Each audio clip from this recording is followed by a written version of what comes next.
Welcome to the Maths Wizard classes.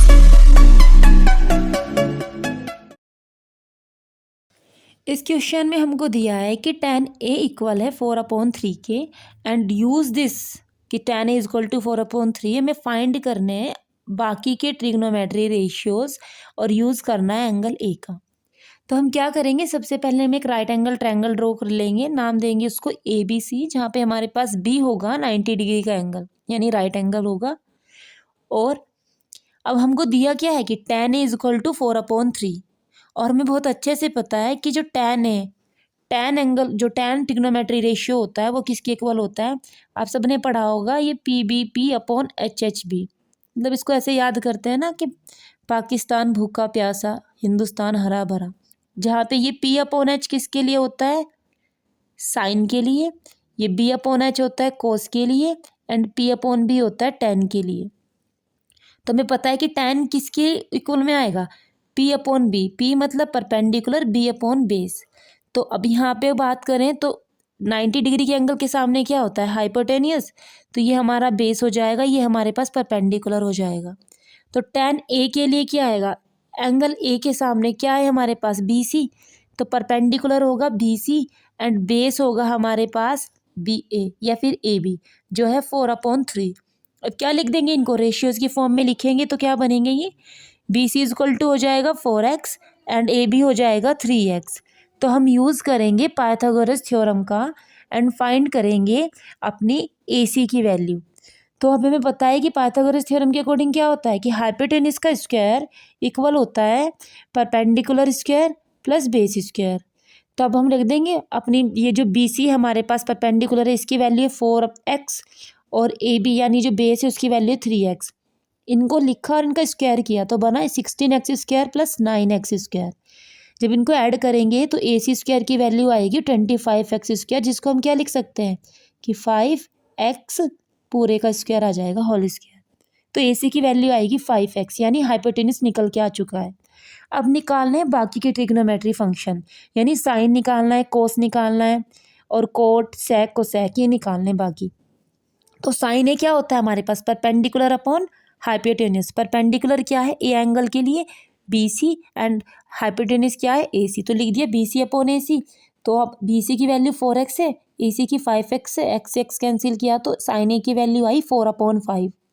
और आपको बहुत अच्छे से पता है कि साइन का रेसिप्रोकल होता है कोसेक। तो ये क्या बन जाएगा 4/5। Now we find the value of cos A. अब कोस किसके इक्वल होता है, बेस अपॉन हाइपोटेन्यूज। तो बेस क्या है हमारे पास एंगल ए के लिए, AB एंड हाइपोटेन्यूज क्या है AC। AB की वैल्यू है 3x एंड हाइपोटेन्यूज की वैल्यू है 5x।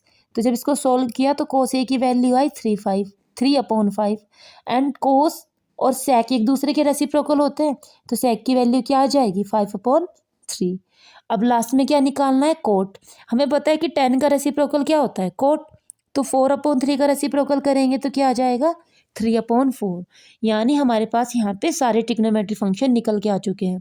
एग्जाम में वो आपके पास सेक की वैल्यू दे, कोस की दे, साइन की दे, कोसेक की दे और बोल दे कि ट्रिग्नोमेट्री रेशियोज निकालने, तो वो इसी तरीके से निकलेंगे। ट्रिग्नोमेट्री के इस क्वेश्चन में हमें sine A, cos A, cosec A and sec A को in terms of cot A लिखना है। तो हमें बहुत अच्छे से पता है कि वी नो वेरी वेल कि tan ए इक्वल टू 1/कोट ए के इक्वल होता है। हम क्या करेंगे, प्रॉपर्टी पढ़ी है हमने, tan square A plus 1 equal होता है सेक स्क्वायर ए के। तो इसका यूज़ करके हम लिख सकते हैं कि tan स्क्वायर ए के प्लेस पे हमने क्या लिख दिया 1/कोट A square plus 1 equal to sec square A. उसको अरेंज करेंगे तो लिख सकते हैं 1/कोट square A plus 1 equal sec square A. यहाँ से हम इसमें एलसीएम लेंगे तो बनेगा ये sec square A equal 1 plus cot square A upon cot square A.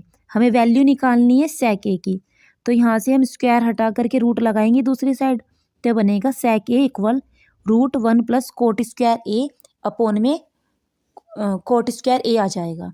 अब क्या करेंगे, इसको रूट को सिंप्लीफाई करेंगे, नॉर्मल रूट हटा देंगे हम, तो क्या बनेगा sec A equal to √1 plus cot square A upon cot A. आपको इसमें दोबारा कोई प्रॉपर्टी नहीं लगानी है क्योंकि हमें जो सेक ए का आंसर चाहिए था इन टर्म्स ऑफ कोट ए चाहिए था, जो हमारा फर्स्ट वैल्यू आ गई है। अब हम सेकंड में क्या करेंगे कि हमें पता है जो कोस ए होता है वो रेसिप्रोकल होता है 1/sec a के। ये कह सकते हैं कि कोस ए और sec a एक दूसरे के रेसिप्रोकल होते हैं। तो अब हम लिख देंगे कि cos A is equal to 1/sec a।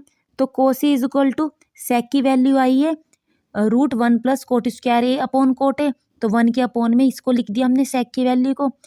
इसका हम अरेंज करेंगे तो कोट ए ऊपर जाएगा, तो ये आ जाएगा cot A upon √1 plus cot square A. तो कोस ए की वैल्यू भी आ गई। अब हमें निकालनी है कोसेक की वैल्यू।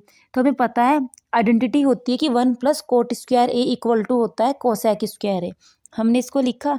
अब हमें निकालनी है कोसेक ए की वैल्यू। तो कोसेक स्क्वायर में इक्वल आया, तो रूट अप्लाई करेंगे तो कोसेक की वैल्यू आ जाएगी cosec A is equal to √1 plus cot square A. अब हमें निकालनी है साइन की वैल्यू।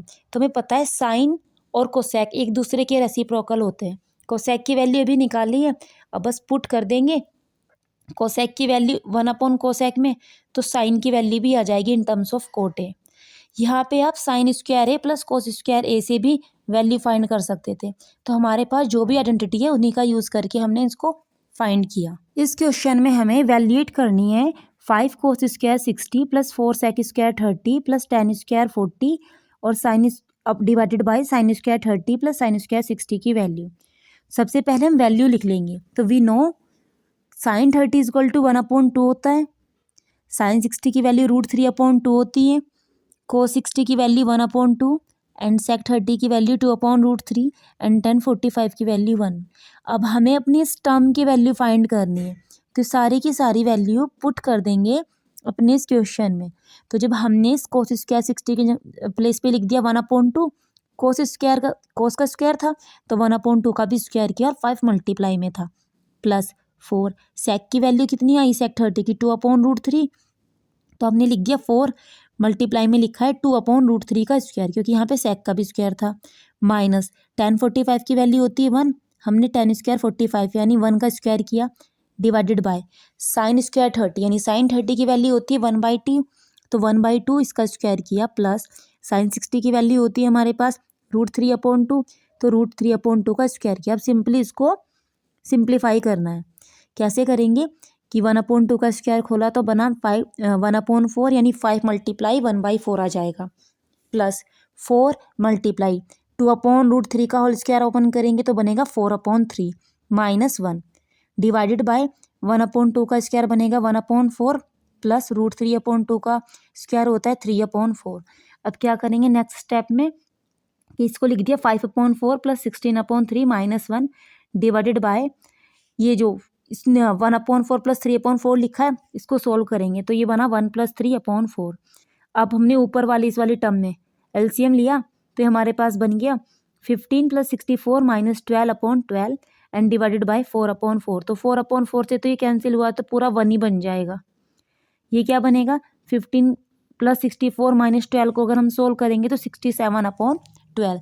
तो हमारे इस क्वेश्चन का आंसर आया है 67/12। ये हमारे पास बहुत ही बेहतरीन क्वेश्चन है। इसमें हमें दिया क्या है कि फाइंड करनी है, इवैल्यूएट करनी है इस टर्म की वैल्यू। क्या दे रखा है 3 sine 30 degree minus 4 sine cube 30 divided by 2 sine square 50 plus 2 cos square 50। अब आपके दिमाग में क्या आएगा कि साइन 50 और कोस 50 की तो वैल्यू हमने पढ़ी ही नहीं, लेकिन ऊपर लिख रखा है स्क्वायर और आपको बहुत अच्छे से पता है कि sine square theta plus cos square theta equal to 1 होता है। तो हम यहाँ पे क्या करेंगे सबसे पहले तो साइन 30 की वैल्यू लिख देंगे 1/2 होती है। अभी वैल्यू पुट करनी है। साइन 30 की प्लेस में लिखा 1/2, 3 मल्टीप्लाई में था माइनस 4 मल्टीप्लाई साइन 30 ये पूरे का क्यूब है तो 1/2 का क्यूब डिवाइडेड बाय यहाँ से दोनों साइड से 2 कॉमन लेंगे नीचे से तो ब्रैकेट में बनेगा sine square 50 plus cos square 50 और अपनी प्रॉपर्टी का यूज़ करेंगे कि sine square theta plus cos square theta equal to 1 होता है। तो क्या बनेगा सोल्व करके 3/2 माइनस 4 और 1/2 का क्यूब क्या आ जाएगा 8 और नीचे आ जाएगा इसकी वैल्यू तो 1 आ गई तो 2 मल्टीप्लाई 1। जब इसको सोल्व करेंगे हम तो 4 से 8 कैंसिल किया तो नीचे आ गया 2, ये बना 3/2 माइनस 1/2 और 2 1 जा नीचे 2 आ गया। तो इसको जब सोल्व करेंगे तो बनेगा 3 माइनस 1/2 और डिवाइडेड में 2 चल रहा था, 3 में से 1 गया 2 बचा 2/2/2। अब इसको सोल्व करने के लिए आप क्या कर सकते हैं 2 से आप ये भी बोल सकते हैं सिंपल 2 से 2 कैंसिल हुआ तो कितना बना 1 और नीचे 2 आ गया। या फिर आप सिंपल क्या कर सकते हैं, लिखा हुआ था 2/2 अपॉन में 2, तो इस 2 को यहाँ ले जाएंगे तो ये बन जाएगा कि 2/2 × 2। तो इसको सिंप्लीफाई करेंगे तो आंसर कितना आ जाएगा 1/2। ये भी हमारा बहुत आसान सा क्वेश्चन है। इन क्वेश्चन में मेनली ध्यान रखने वाली बात आपको ये क्या है कि आपको ट्रिग्नोमेट्री फंक्शंस की वैल्यू पता होनी चाहिए 0, 30, 45, 60, 90 की। तो आप बहुत आसानी से इनको सिंप्लीफाई कर देंगे। जैसे भी यहाँ पे हमको क्या बोला, इवेल्युएट करना है 2√2 cos 45 sin 30 प्लस 2√3 cos 30 की वैल्यू। तो हमें पता है, we know very well, the cos 45 = 1/√2 and sin 30 = 1/2 and cos 30 = √3/2। तो क्या करेंगे हम, सिंपली सारी की सारी वैल्यू उठा करके यहाँ पुट कर देंगे। तो ये बनेगा 2√2 cos 45 के प्लेस पे हमने लिखा 1/√2, sin 30 के प्लेस पे लिख दिया 1/2 प्लस 2√3 cos 30 के प्लेस पे लिख दिया √3/2। तो क्या होगा, √2 से √2 कैंसिल हो जाएगा, इस 2 से ये 2 कैंसिल हो जाएगा। तो जब हमने इनको कैंसिल किया तो यहाँ पे क्या बना 1 प्लस ये 2 से 2 कैंसिल हो गया यहाँ से, और √3 की मल्टीप्लाई कर देंगे तो ये कितना आ जाएगा हमारे पास 3। तो 1 + 3 कितना आया 4। अब ये जैसे आपका नेक्स्ट क्वेश्चन है, यहाँ पे भी वैल्यू ही फाइंड करनी है कि हमें पता होना चाहिए। जैसे tan 30 की वैल्यू 1/√3, tan 45 की वैल्यू 1, sec 60 की 2, sin 60 की √3/2। तो इनको पुट करना है इस गिवन फॉर क्वेश्चंस के अंदर, सोल्व करेंगे तो आपका आंसर आ जाएगा। जैसे यहाँ पे सोल्व करने पे 16/√3 आया, या फिर आप इसको, आंसर ये भी है, या फिर आप इसको रेशनलाइज करके क्या लिख सकते हैं 16√3/3। तो ज़्यादा टाइम वेस्ट ना करते हुए, क्योंकि इस टाइप के सारे क्वेश्चन ऐसे ही होंगे, तो अपने नेक्स्ट क्वेश्चन पे चलते हैं। ये हमारा नेक्स्ट क्वेश्चन, जहाँ पे हमको क्या बोला है कि 4 cot square 40 minus sec square 60 plus sine square 60 plus p = 3/4 है। अब तक क्या था कि हमको इनकी टाइप के क्वेश्चंस में वैल्यू निकालनी होती थी। इस बार हमें वैल्यू दे रखी है इसकी 3/4। फाइंड करना है वैल्यू ऑफ p, एक वेरिएबल लिखा हुआ है p अननोन है, इसकी वैल्यू फाइंड करनी है। हम क्या करेंगे, इन सब ट्रिग्नोमेट्री फंक्शंस की वैल्यू नोट कर लेंगे कि cot 45 दिया है तो इसकी वैल्यू 1 होती है, sec 60 दिया है इसकी वैल्यू 2 होती है, sin 60 बोला है इसकी वैल्यू √3/2 है। अब गिवन क्वेश्चन में इनको पुट करेंगे तो 4 × cot 45 की वैल्यू 1 है तो 1 का स्क्वायर हो गया, माइनस sec 60 की वैल्यू कितनी है 2 है तो 2 का स्क्वायर किया, प्लस sin 60 की वैल्यू कितनी है √3/2 तो √3/2 का स्क्वायर किया, प्लस p = 3/4। तो 1 का स्क्वायर 1 होगा तो ये बनेगा 4, माइनस 2 का स्क्वायर कितना होता है 4, प्लस √3 का स्क्वायर 3, 2 का स्क्वायर 4, तो बना 3/4 प्लस p = 3/4। तो 4 से तो 4 कैंसिल, क्योंकि प्लस माइनस 0 हो जाएगा। ये बनेगा 3/4 प्लस p = 3/4। क्या करेंगे, 3/4 को अपोजिट साइड लेके जाएंगे तो p = 3/4 माइनस 3/4, जिसको सोल्व करने पे p की वैल्यू कितनी आएगी 0 आएगी। ये हमारा नेक्स्ट क्वेश्चन, ये भी ऐसा ही है जैसे हमने अभी किया है। यहाँ पे क्या बोला है कि x cos 60 plus y cos 0 plus sin 30 minus cot 45 = 5 है। Then find the value of x + 2y, किसकी वैल्यू निकालनी है। तो हम क्या करेंगे, हमें पता है cos 60 दिया है तो cos 60 की वैल्यू कितनी होती है 1/2, cos 0 दिया है तो cos 0 की वैल्यू होती है 1, sin 30 दिया है इसकी वैल्यू होती है 1/2 एंड cot 45 बोला है इसकी वैल्यू होती है 1। क्या करेंगे, इन वैल्यूज़ को पुट कर देंगे इस क्वेश्चन में। तो बनेगा x × cos 60 की जगह पे रखेंगे 1/2 प्लस y × cos 0 की जगह पे रखा 1 प्लस sin 30 की जगह पे रखा हाफ माइनस cot 45 की जगह पे रखा 1 = 5। ये बनेगा x/2 प्लस y × 1 y हो जाएगा प्लस हाफ, और ये 1 उधर लेके चले गए 5 के पास, तो ये बना 5 + 1। अब इसको क्या करेंगे, x + 2 x/2 प्लस y इसको एज इट इज़ लिखा, 5 + 1 6 हो गया, हाफ को लेके चले गए 6 के पास। अब इधर इस x/2 प्लस y को सोल्व किया एलसीएम लेके तो बनेगा x + 2y/2, और उधर हमने इसको एलसीएम लेकर के सोल्व किया तो ये कितना बनेगा 2 × 6 = 12 माइनस 1/2। तो 2 से 2 कैंसिल हो गया दोनों साइड से, ये बन जाएगा x + 2y = 11, जो हमें वैल्यू फाइंड करनी थी।